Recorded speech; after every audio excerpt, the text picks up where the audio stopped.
Manam khanglaktaba amadi mahau khanglaktaba asisu COVID-19 gi anauba layong ama oire. Ministry of Health and Family Welfare Directorate General of Health Services ki anauba COVID-19 gi Clinical Management Protocol fongkrai. Clinical Management Protocol asida manam khanglaktaba amadi mahau khanglaktaba asisu COVID-19 gi layong oina report tawre. Tuan ma layeng bagi sizinaribi hidak langsaksing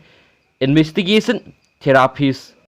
drug remdesivir convalescent plasma therapy tosilu zemap amadi hydroxychloroquine sizinarabasu akhanaba tongan ba khaidok patient singda sizinabagi wafam marik sumna pali COVID-19 gi tongan ba layong sing thengnabagi sangsu tongan pankhi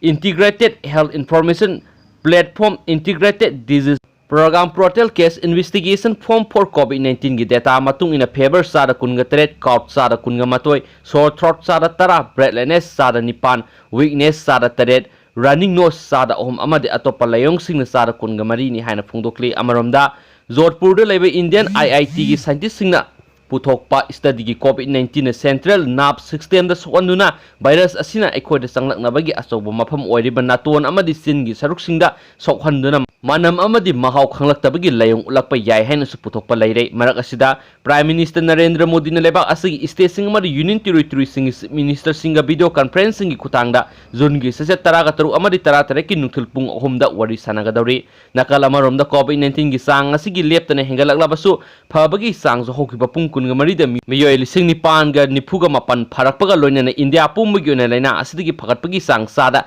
50 ga point 50 ga mapan oiri hainasu phungdorakli